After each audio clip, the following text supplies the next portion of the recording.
నమస్తే తాత. నమస్తే నమస్తే. ఎట్లున్నారు? బాగున్నాను. ఆ ఏంటి మళ్ళా ఇప్పుడు మన తెలంగాణలో ఎలక్షన్స్ జరగబోతున్నాయి. రాజకీయ పరిస్థితులన్నీ ఎట్లున్నాయి అసలు? రాజకీయం అంటే కేసీఆర్ రాజకీయమే బాగుంది. వేరే అంత దొంగ వాడకూడదు. అందరూ దొంగ వాడుకోలు అయిపోయినారు రాజకీయ నాయకులందరూ. ఆ. ఎందుకని అట్లా? కాంగ్రెస్ హుకుమత్లో కరెంట్ లేదు, ఆ. నీళ్లు సరిగా దొరకలే, నీళ్లు అక్కడికెళ్ళి పట్టుకొచ్చేది. బోరింగ్ ఇప్పుడు అమ్మమ్మ విషయంకి వస్తే ఒకసారి మీ ఆంటీ గురించి మాట్లాడదాం. అమ్మమ్మ గురించి ఎప్పుడన్నా ట్యాంకర్ల కాడికి పోయి కొట్లాడడం జరిగిందా?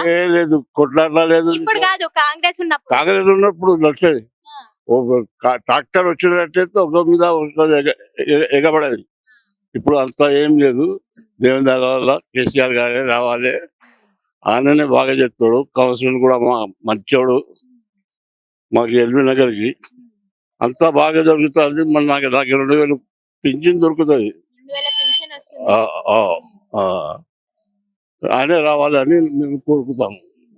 ఎందుకు అంకుల్ ఇప్పుడు ఆల్రెడీ వేరే పార్టీ వాళ్ళు కూడా హామీలు ఇస్తున్నారు కదా, ఒకసారి వేరే వాళ్ళకు కూడా ఛాన్స్ ఇవ్వాలి కదా తాత. వేరే వాళ్ళు చేయలేరు. ఈయన చేసినంత పని ఎవరు చేయరు. కాన పని వాళ్ళతో కాలువలు గీలువలు రైతులకి సాయం అన్ని చెప్తాడు ఆయన. ఎందుకు వేరే ముందు ఉన్న ప్రభుత్వాలు ఏవి చేయలేవా మరి? 200 పింఛన్ పెట్టిన ఆయన. అది ఇచ్చిన వాళ్ళకి ఈ తీరు లేదు.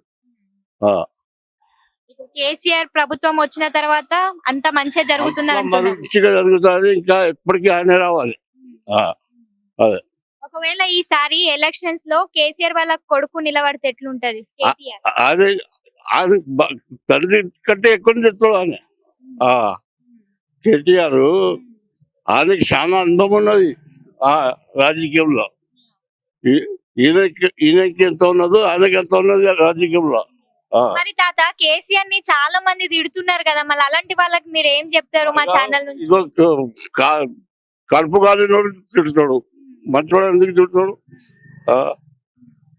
వాడు వస్తాడు, వీడు చేస్తాడు అని ఎప్పటికీ నచ్చలు ఉంటుంది వాళ్ళది. చేసేదే వీళ్ళు ఇద్దరే, కేటీఆర్ కేసీఆర్. ఈసారి మళ్ళీ గట్టి పోటీ కాంగ్రెస్ పార్టీ ఇస్తుందా కేసీఆర్ కి, లేకపోతే బీజేపీ నుంచి కిషన్ రెడ్డి ఇస్తాడా? ఎవరు పార్టీలో పార్టీ అంటే కేసీఆర్ పార్టీ. పోటీ కూడా ఇచ్చే ఛాన్స్ లేదు. ఎవ్వలేరు ఛాన్స్ ఇచ్చేది. ఇచ్చినా కూడా రారు. బెస్ట్ అది.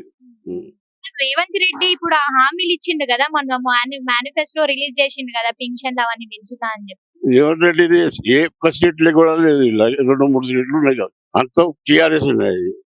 వాళ్ళకి వచ్చినా కూడా 4 సీట్లు ఎక్కువ వస్తుంది కావచ్చు, కానీ పవిత్రం అయితే చేయడు.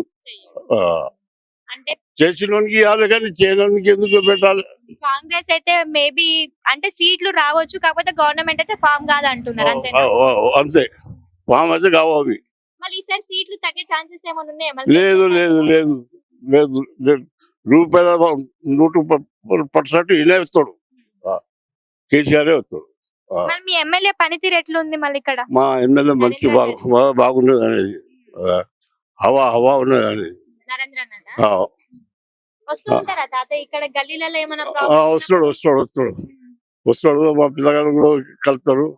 మా మనోడిని పెళ్లి అయితే షాదీ ముబారక్ ఇచ్చిండు, అన్ని చేస్తాడు ఆయన. అచ్చా, షాదీ ముబారక్ కూడా వచ్చింది. ఎట్లా అనిపిస్తుంది మళ్ళీ ఇప్పుడు ఉన్న వాళ్ళలో? మేనమామ ఇప్పుడు 1 లక్ష రూపాయలు అడిగితే ఎవరు పెట్టరు అసలు. ఎందుకు ఇవ్వాలి, ఏంది, మా బతుకులు ఎట్లున్నాయి, ఎట్లా పెడతా అని చెప్పి ఆలోచించే రోజులు ఇవి. అలాంటిది కేసీఆర్ ప్రభుత్వం నుంచి ఇప్పుడు మా లాంటి వాళ్ళకి కావచ్చు కళ్యాణ లక్ష్మి, ముస్లిం వాళ్ళకి వచ్చేసి షాదీ ముబారక్ అని చెప్పేసి, సో అది ఎట్లా అనిపిస్తుంది తాత మీకు? ఇది బాగున్నది, చేసిన పని మొత్తం బాగున్నది. ఆయనకి వంక పెట్టేటోడే లేదు. పెట్టేటోళ్ళు పెడతారు ఇక ఒకరి మీద ఇది చేయాలని, రావద్దు వాళ్ళు అని, కానీ కేసీఆర్ వస్తాడు. మా కోసం ఒక పాట నన్ను ఏమన్నా డైలాగ్ చెప్తారా? నాకు రాదు. తిట్టేటోళ్ళకి ఏం చెప్తారు చెప్పండి?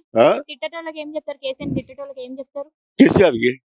కేసీఆర్ ని తిడుతున్నారు కదా, వాళ్ళకి ఏం చెప్తారు మీరు? మేము ఏం చెప్తావు? నువ్వు వస్తే ఏం చెప్తాడా?